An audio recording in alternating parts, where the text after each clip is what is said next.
President Donald Trump will soon have the high-profile summit with Russian President Vladimir Putin that he has sought for years. But with days to go until Monday's talks in Helsinki, Finland, the people with the highest stakes in the meeting, an American public still rattled by Russia's 2016 election interference and key U.S. allies wary of Putin's agenda in their neighborhoods, have less to celebrate. Trump's natural inclination is to admire Putin and to reach out to him because of his affinity for autocrats, said Charles Kupchan, the top White House Europe official under former President Barack Obama. Meanwhile, the president is publicly critical of democratically elected leaders in U.S.-friendly countries. On Thursday, Trump called Putin a competitor, and implied the Russian leader had every right to deny election meddling. Hours later, a UK newspaper published an interview quoting him disparaging British Prime Minister Theresa May, an echo of his attacks on German Chancellor Angela Merkel and weak Canadian Prime Minister Justin Trudeau. From Moscow's point of view, exploiting that dynamic is the best way to get something out of the summit. Putin has already concluded that Trump is too hamstrung by Congress, experienced U.S. officials and the American public's questions about Russia's role in the 2016 elections to deliver any big transformation in U.S.-Russia policy, according to Michael Kaufman, a Russia expert at the Center for Naval Analyses. Kaufman pointed to the Trump administration's failure to act on Russian grievances like seized diplomatic compounds and inability to block sweeping new congressional sanctions imposed last summer. The Russians walked away with a clear impression that he does not control Washington, D.C., Kaufman said. He cited Putin's vicious remarks last year, when the Russian leader noted, "It's difficult to conduct a dialogue with people who confuse Austria and Australia." The Russians walked away with a clear impression that Trump does not control Washington, D.C. Michael Kaufman, Russia expert at the Center for Naval Analyses. But that doesn't mean there's nothing for the Russians to gain.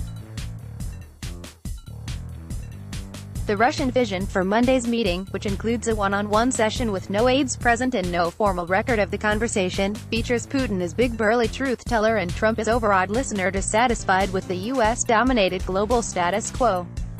The optics of it are great validation for Vladimir Putin as he starts a fourth term, and Putin is a master troll who will use the meeting to troll the hell out of the United States and the U.S. media and the U.S. establishment. Kaufman said.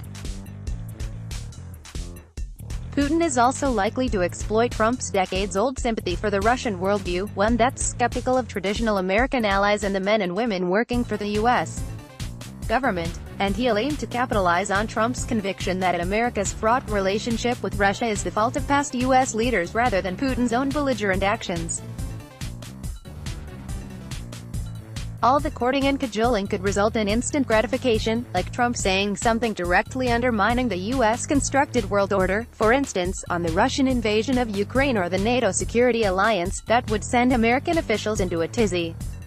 Putin might even offer Trump a win that even Russia skeptics would appreciate by agreeing to extend an Obama-era arms control treaty known as New START to dampen an otherwise growing nuclear arms race between the U.S.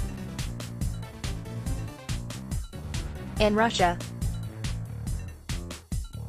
But more broadly, Putin will be definitely playing Trump, insecurities, ego, fact-free opinions and all, with a long-term goal in mind, reshaping world politics by boosting Russia's stature while cutting America down to size, especially by targeting its unique alliance network.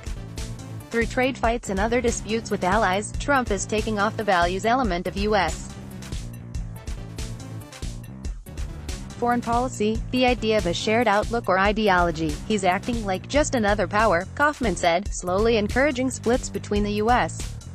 and its traditional allies is worth it for the Russians, even if the going is slow. Trump, meanwhile, hasn't described any significant plan for the meeting. He says he will mention election interference, though he still expresses doubts it took place. On Ukraine, the top concern for Europeans, Trump has generally spoken little. Most prominently, he has suggested that country might have been interfering in the 2016 elections rather than Russia.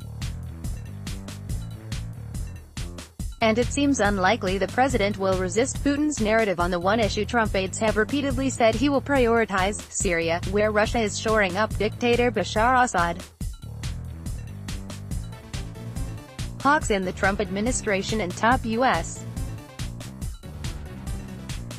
Middle East allies are worried about Assad's other patron, Iran, which has deployed significant forces and funded powerful militias to fight an anti-Assad insurgency. With Trump long interested in the idea that Russia and the U.S. can cooperate more closely in Syria, ideally to wind down the American role there altogether, they are now pushing the line that Putin might weed out Iran and that the two leaders can achieve a landmark agreement on that question. But while that logic may appeal to a commander-in-chief looking for a win, other U.S. partners are united in skepticism toward it, officials from two different allied countries told HuffPost. "We don't believe that they have so much influence on Iran," a European official said, referring to Russia. "Maybe the Americans believe it. It's easier for them to believe it and say let the Russians do the job. But we are quite doubtful. What matters for U.S. policy, of course, is what Trump wants to believe." Putin's prospects of convincing him look solid, giving him one more fissure of the kind he's working toward. Slowly encouraging those splits is worth it for the Russians, even if the going is slow. Russians feel that they have not only proven to be resilient but an enduring power that, while quite weak compared to the U.S., is willing to sustain a confrontation in an effort to eventually get a settlement. Kaufman said. They understand Donald Trump may not be able to deliver it. That's okay. Download. Do you have information you want to share with HuffPost? Here's how.